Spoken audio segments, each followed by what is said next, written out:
बारिश में तीन बहू की तीन प्रकार की रसोई। अमीर केतकी ने अपनी नई नवेली बहू की आज बहू भात रखवाई हुई है, जिसमें सभी पड़ोसन खाने पर आई हुई थी। क्योंकि बहन थोड़ी कचौड़ी और पनीर की सब्जी डाल दो।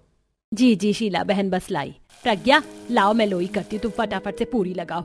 सिंपल पूरी कचौरी जल्दी जल्दी नहीं बना पा रही है, नाक कटवा दी मेरी। लगता है मायके में खाना नहीं बनाती थी तभी इतना खिंचा हुआ हाथ है। केतकी का खराब बर्ताव देखकर नई बहू रो पड़ती। वहीं पड़ोसन रेवती शीला खिचड़ी पकाते हुए।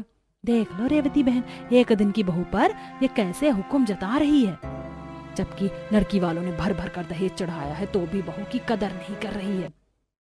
अरे ओ केतकी देवी, हैसियत में थोड़ी ना कम है। 4 मंजिल का पक्का मकान कर लिया और रसोई तो एकदम राज दरबार जैसी बनवाई है, जबकि इकलौती बहू है।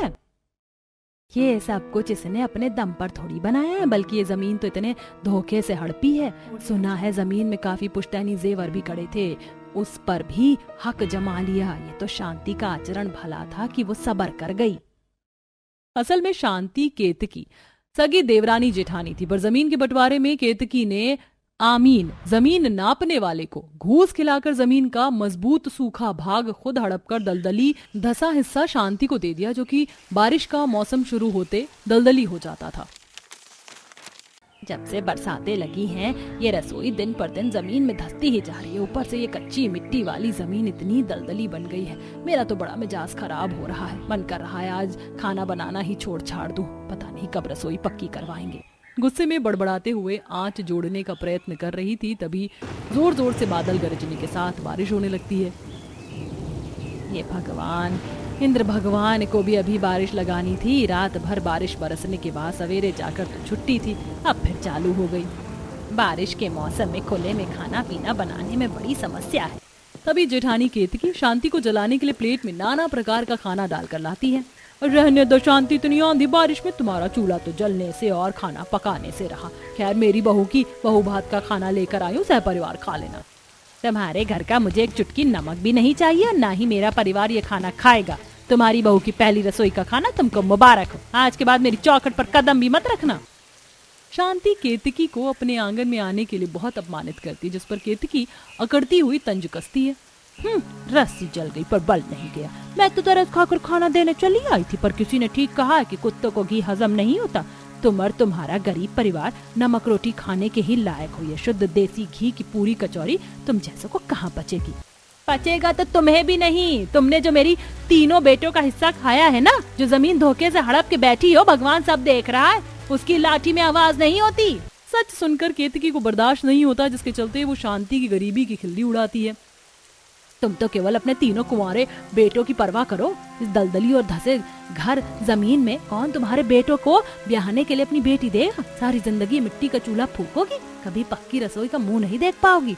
ना तुम्हारे घर में बहुएं आएंगी। तो फिर मैं तुम्हें चुनौती देती हूँ कि इसी दलदली जमीन पर मैं पक्की रसोई बिठवाऊंगी और तुम्हारी बहू से ज्यादा गुणवान बहुएं चुनकर लाऊंगी और उन्हें बसा कर दिखाऊंगी। पर कहीं ऐसा ना हो कि तुम्हारे बर्ताव से अपनी बहू ना बसा पाओ। शांति की इस बात से केतकी को मिर्ची लग जाती है। शांति अपने कच्चे घर मकान को देखकर रोते हुए उपासना प्रार्थना करती है और रसोई भी पक्की बनवा लेती। थोड़े दिन गुजरने के बाद पंडित जी रिश्ता लेकर आते हैं। पंडित जी, मैंने अपने घर में पक्की रसोई बनवा ली है, बस आप मेरे तीनों लड़कों का जल्दी जल्दी से रिश्ता करवा दीजिए, क्योंकि मुझे किसी को जवाब देना है। शांति बहन निश्चिंत हो जाइए, क्योंकि आपके तीनों बेटों की कुंडली में बहुत ही प्रबल विवाह का लगन योग है। और ये देखिए, मैं 3 लड़कियों के रिश्ते लेकर आया हूँ। इनका नाम पायल है, बड़े घर अमीर घर से हैं। लड़के वाले बस आप जैसा इज्जतदार परिवार ढूंढ रहे हैं। बिन मांगे भरकर दहेज मिलेगा। बाकी ये दोनों लड़की बड़े गरीब घर द्वार से हैं, तो दहेज की कोई आशा नहीं होगी। पंडित जी, मुझको दहेज का कोई लोभ लालच नहीं है। मेरी नजर में दुल्हन ही दहेज है। बस मेरी तीनों बहुएं आकर अपना घर द्वार सहेज लें और सबको टाइम पर 2 रोटी बनाकर खिला दे, बस इतनी इच्छा है। जी जी बिल्कुल, इसी महीने की 25 तारीख कर लेते हैं, क्योंकि फिर भद्रा चढ़ जाएगा।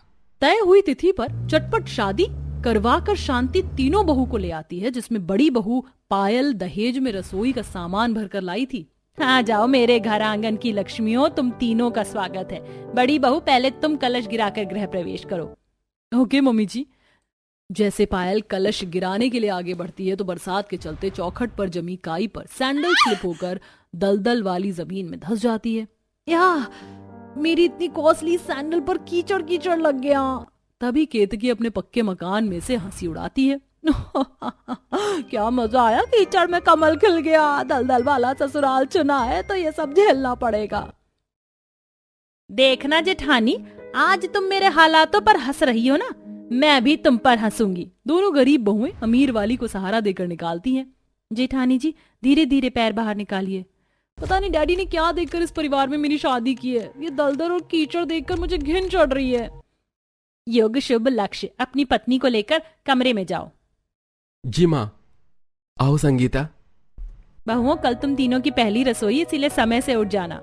जी माँ। अगले दिन तीनों बहुएं नहा धोकर पक्की रसोई में पहुंचती हैं। प्रणाम माँ जी। सदा खुश रहो बहुओं, सदा सुहागिन रहो। ओह गॉड, ये दोनों गरीब देवरानी कितना ड्रामा करती हैं, इनकी वजह से मुझे भी फॉर्मेलिटी करनी पड़ेगी। नमस्ते माँ जी। तुम भी खुश रहो पायल बहू। बहुओं अब से इस रसोई का भार तुम तीनों को मिलजुल कर उठाना है। वैसे तुम तीनों ने क्या बनाने को तय किया है? माँ जी बारिश का मौसम है, इसीलिए मैं सबके लिए दाल चावल के साथ पापड़ और पकौड़े छान लूंगी, सात्विक भोजन भी हो जाएगा। सही है संगीता बहू। रजनी, पायल बहू तुम क्या बना रही हो? माँ जी मैं सबकी खातिर आलू दम पूरी, चावल और कलाकंद बनाऊंगी।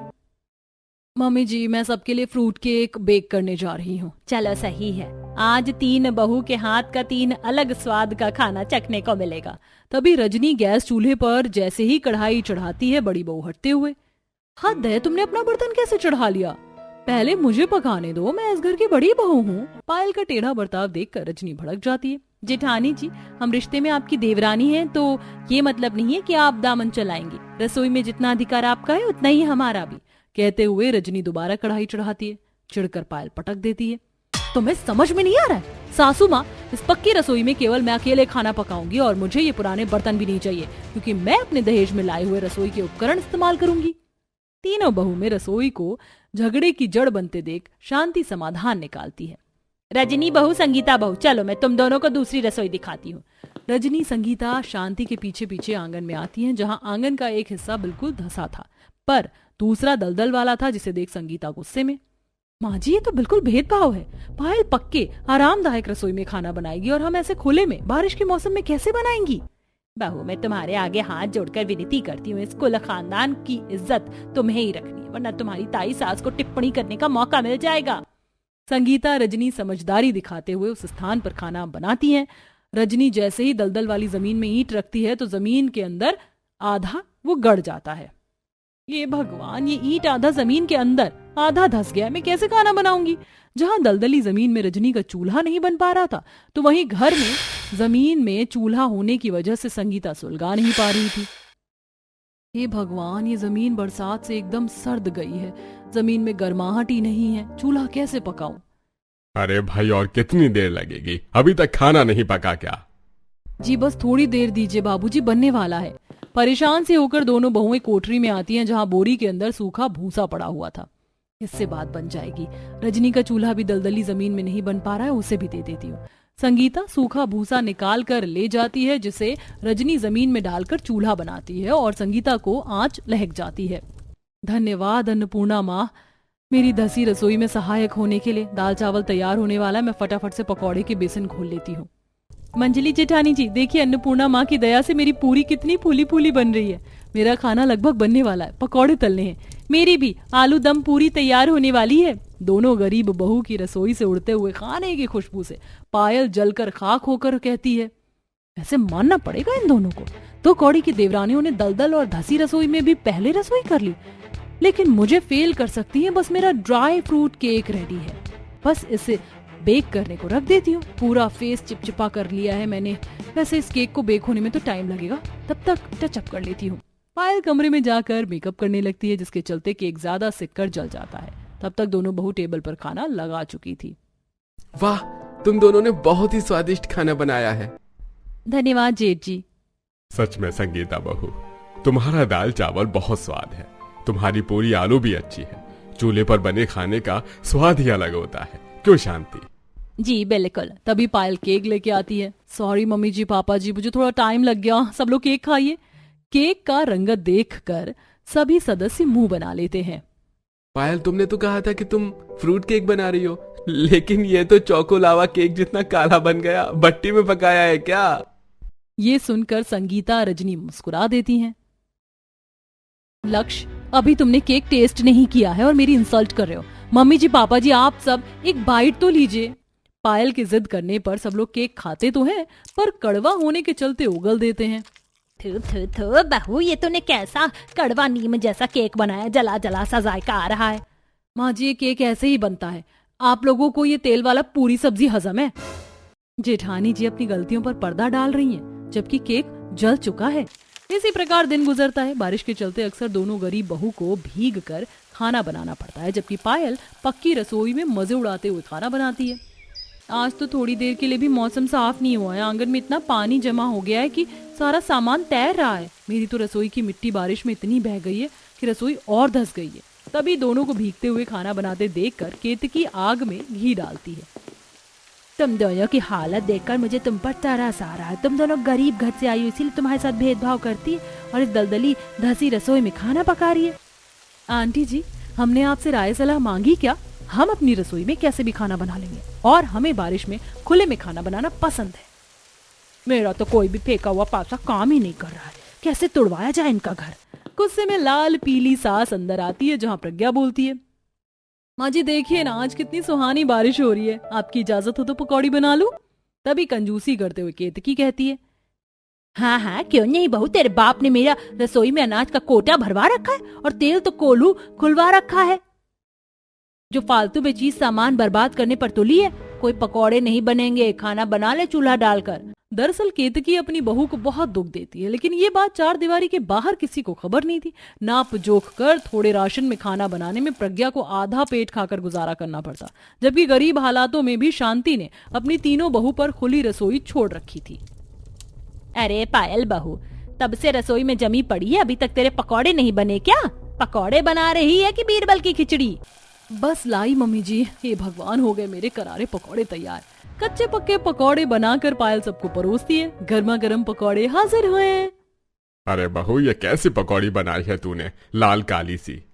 अजी कोई बात नहीं, खा लो, धीरे धीरे सीख जाएगी। जैसे ही सब लोग खाते हैं तो उसमें से सब्जी कच्ची पक्की होती है और बेसन भी पका नहीं था। बहू, तूने पकौड़े में से तेल नहीं गाड़ा क्या? देख पकौड़ी ने कितना तेल पी रखा है, स्वास्थ्य के लिए नुकसान करेगा। और बेसन लौकी भी ना कच्ची है, कचर कचर से लग रहे हैं। सबको पकौड़े में कमी निकालते देखकर पायल भड़क जाती है। बस कीजिए आप लोग, सब लोग, मेरी तो इस घर में कोई वैल्यू ही नहीं है। एक तो बनाओ फिर परोस कर खिलाओ भी, उसके बाद सबके 36 नखरे भी झेलो। किसी को पकौड़े कच्चे लग रहे हैं, किसी को बेसन कच्चा लग रहा है। मैं हलवाई थोड़े लग रही हूँ? मैं जा रही हूँ अपनी बारिश एंजॉय करने। अपनी दोनों सुशील बहू से बनवा कर खा लीजिए। तेवर दिखाकर पायल चली जाती है। वहीं दोनों बहुएं तूफानी आंधी बारिश में तिरपाल टांग कर पूरे परिवार को गरम गरम आलू की कचौड़ी पकौड़ी बनाकर खिलाती हैं। माँ जी, ससुर जी, कैसे बनी है पकौड़ी? एकदम तीखे चटपटे बहू। सच में बहू, इस घर की रसोई में तो तुम दोनों ही रौनक हो। ससुर जी सही कह रहे हैं। पायल बहू को पक्की रसोई सौंपने के बावजूद भी वो कभी कुछ अच्छा पका कर नहीं खिलाती, और इतनी आंधी तूफान बारिश में भी तुम दोनों दलदली और धसी रसोई में भी खाना पकाने में खरी उतरी हो। संगीता और रजनी की प्रशंसा सुनकर पायल जल भुनकर खाक हो जाती है। कितने पापड़ बेलने के बावजूद भी मैं इन दोनों से अच्छा खाना नहीं बना पाती। हर बार इनकी तारीफ सुनकर मेरे कान पक चुके हैं। अब मुझे कुछ बड़ा करना पड़ेगा।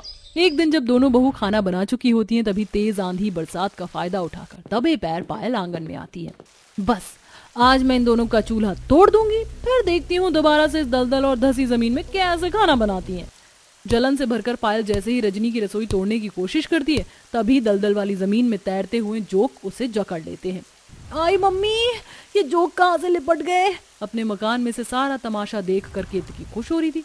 वाह भाई वाह, मेरे बिना तीर चलाए ही एक तीर से 2 निशाने हो गए। अब दोनों बहू जब चूल्हा टूटा देखेंगी तो महाभारत तो होनी, और फिर शांति की तीनों बहू की सम्मति सब समाप्त हो जाएगी। मम्मी जी, संगीता, रजनी, लक्ष्य, कोई बचाओ मुझे। सब लोग भरी बरसात में आंगन में आ जाते हैं, जहां जोक को खून चूसते देखकर दोनों बहुएं, रजनी देखो, जेठानी जी को जोक ने पकड़ लिया, अंदर से जाकर नमक ले आओ। जी अभी लाई। रजनी नमक लेके आती है और जैसे ही डालती है तो जोक मर जाते। दोनों सहारा लगाकर अंदर लाती हैं। जेठानी जी आप ठीक तो हैं? हाँ मैं ठीक हूँ। बहू तू इतनी बारिश में आंगन में क्या करने गई थी? तुझे दलदली जमीन में चलना भी नहीं आता, पैर दबाकर चलना चाहिए। दोनों देवरानी पायल का घाव साफ करके लेप लगाती हैं। भाभी आप चिंता मत कीजिए, थोड़ी देर में आपका दर्द भाग जाएगा। अपनी दोनों देवरानियों के मन में इतना प्यार लगाव देखकर पायल को अपनी करनी का पछतावा होता है। मैं ऐसी लायक हूँ, मुझे मेरी करनी का फल मिलना चाहिए। दरअसल मैं तुम दोनों की रसोई तोड़ने के लिए ही गई थी, मैं तुमसे जलने लगी थी। पायल बहू, मुझे नहीं पता था कि तेरे मन में अपनी दोनों देवरानी के लिए इतना छल कपट भरा हुआ। माँ जी, इंसान का जलना स्वाभाविक है और गलती तो किसी से भी हो सकती है। जो हुआ उसे भुला दीजिए। रजनी, संगीता, कल से तुम्हें खुले आंगन में बारिश में खाना बनाने की आवश्यकता नहीं। हम तीनों मिलजुल कर एक साथ खाना पीना बनाएंगी। देर आए दुरुस्त आए। पायल बहू, आज तुमने अपनी गलती सुधार ली, आज मैं खुश हूँ। मेरे घर में 3 जगह चूल्हा नहीं जलेगा। अगले दिन से तीनों बहुएं स्नेह प्रेम से पक्की रसोई में एक साथ खाना बनाती हैं, जबकि केतकी के घर में दोनों सास बहुओं में कलेश छाया हुआ था। बहू, जब मैं तुझे एक बार कह चुकी हूँ कि 1 पाव आटे की रोटी बनेगी तो उतने की ही बनेगी। माँ जी, अब मैं आपके लिए नाप जोख कर राशन में खाना नहीं बनाऊंगी, क्योंकि मुझे खाना कम पड़ता है और मैं गर्भवती हूँ। अगर मैं पेट भर कर खाऊंगी नहीं तो मेरे बच्चे को पोषण कहाँ से मिलेगा? अपने ठूसने के लिए बच्चे का बहाना मत लगा। वैसे भी गर्भवती औरतों को थोड़ा और हल्का खाना खाना चाहिए। तेरे बाप ने राशन नहीं डलवा रखा है। बस कीजिए माँ जी, बस। मेरे माँ पिताजी ने और उसके बाद भी आपने जो मुझे खाने की कमी दी है ना, अगर मैं इस मोहल्ले में सबको बता दूं तो रत्ती भर भी आपकी इज्जत नहीं रहेगी। आपसे अच्छी तो शांति काकी हैं। बहू को कैसे रखती हैं, आप उनसे सीखिए। गरीब होकर भी उनका दिल कितना बड़ा है। मेरे साथ ज्यादा किचकिच करने की जरूरत नहीं है। इतना ही है तो रसोई अलग कर ले। मैं भी यही चाहती हूँ माँ जी, कम से कम भर पेट खाना तो मिलेगा। प्रज्ञा केतकी के कंजूस स्वभाव के चलते अपनी रसोई अलग कर लेती है, जिससे अब केतकी को अपनी रोटी खुद बनानी पड़ती है, जिसकी भनक सबको लग जाती है। और वहीं अपनी रोटी खुद से बनाने के बाद केतकी को बहू की कदर भी पता चलती है।